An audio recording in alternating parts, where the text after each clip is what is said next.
Hey guys, Chris Dallasay here from The Last Checkpoint. If you've listened to our podcast, and a couple of past ones for that matter, you know that here at The Last Checkpoint, we're obsessed with everything esports, which is why the details following the announcement of Blizzard's new ESports League for their extremely popular IP Overwatch has us very much intrigued.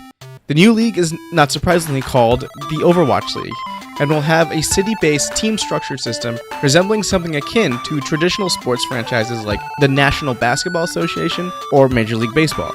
Today, I wanted to talk about the details regarding what we know so far with this new esports league. We'll look at how it's doing some things differently than, say, League of Legends, Dota, or CSGO.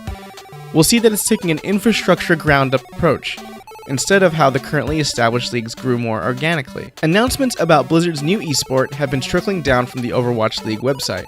So far, we know that the initial Season 1 will roll out with 7 cities representing their own teams. Those cities being Boston, New York, Miami and Orlando sharing a space, San Francisco, Los Angeles, those obviously from the United States, alongside Shanghai, China, and Seoul, South Korea. The games for the league's Season 1 will be played in an unannounced space in Los Angeles to give the cities time to find an established place to play, a home court as it were. Games will be played Thursday, Friday, and Saturdays throughout the season. In order to populate the teams, Blizzard had sent out a survey to a select group of players based on the following criteria: a top 500 finish in a competitive play based on skill rating in Overwatch's Seasons 3 or 4 for any region, a playoff finish in recent high-caliber tournaments such as Apex Season 2 or Premier Series 2017 Spring, or an invitation to Pacific Championship 2017 Season 1. Other distinguishing qualifications indicative of top-tier talent, including but not limited to membership of an established professional Overwatch team.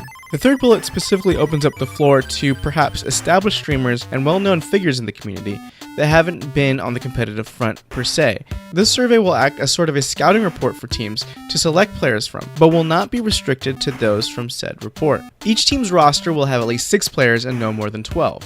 There will be no region locking, meaning any eligible player from any country can play for any team.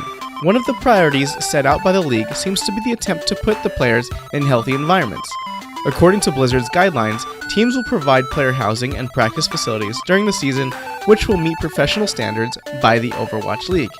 In terms of player compensation, each player will earn a minimum salary of $50,000 per year, will be provided health insurance and a retirement policy by their respective team, and as a team will receive 50% of the team's winning bonuses, i.e. extra money from playoff wins and other league events. Teams will sign the players to a minimum 1-year contract with the option to extend to an additional year. The Overwatch League is looking to be the most ambitious esports structure we've ever seen. The plan set out so far seems well detailed and transparent, and looks to be a strong first season, at least on paper. The one catalyst I believe that could really allow the Overwatch League to stand out above all others are the team's organization owners, specifically those involved with United States teams. With San Francisco, Los Angeles, and Miami being represented by Energy Esports, Immortals, and Misfits respectively, we get owners that are well versed in various other esports leagues. They'll bring a wealth of information and keep the Overwatch League in check with what they've seen work and not work in the past. The more interesting owners, though, reside with the New York and Boston teams. New York is headed by Jeff Wilpon, co-founder and partner at Sterling VC and COO of the New York Mets, while Boston has been claimed by Robert Kraft, owner of both the New England Revolution Major League Soccer team and, of course, the NFL Super Bowl 51 champions New England Patriots. These two owners should bring a wealth of knowledge from traditional sport organizations, and it will be interesting to see how their involvement will influence how the league is ran. Although Blizzard's ambitions have been backed by the knowledge they've been sharing with the public, there are a ton of questions that still need to be answered for both the short and the long terms. For instance, there doesn't seem to be a salary cap for team spending or player contract payouts. In traditional sports, there's usually a team salary cap to keep the big and small market teams on a relative playing field, where if a team goes over the salary cap, there is a hard luxury tax to be paid. Tying a lack of player payout restrictions, some teams may be willing to pay more for players, thus making the team a more lucrative destination. Granted, there are only 7 teams so far, but this may become a problem in the future for some teams and their locations. Another problem that the league may face is the fact that there's no region locking in terms of player pickups. US players can go play for the Chinese team, the Chinese players can go play for the Korean teams, etc. Since the dawn of esports, South Korea has had a strong grip on providing the best individual players and teams for much of the esports scene. If the country proves this dominance once again in the realm of Overwatch, we may see a 7-team league stacked with Korean players. And not that viewership has anything against watching the best players compete, if they truly are the best players. There's still something about watching a homegrown US player play for a US team, just as there is something special about a Korean player playing for a Korean team. The last issue that the league may face, and this isn't by all means exclusive to Overwatch, and a note I may make time and time again on both the podcast and this channel, is that we just haven't seen the extent of how long an esport is supposed to last for in its respective game. There are a couple different methods of how esports games progress.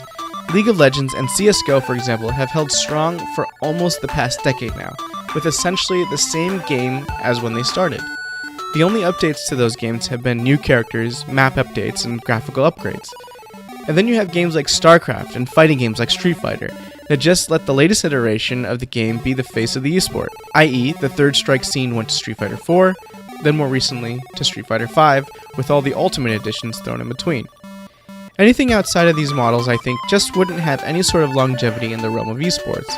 Traditional sports have been around for a very long time now, without having changed too dramatically. It'll be interesting to see if any game, let alone Overwatch, can hold the same time of attention equivalent to that of the storied MLB, NBA, and NFL franchises.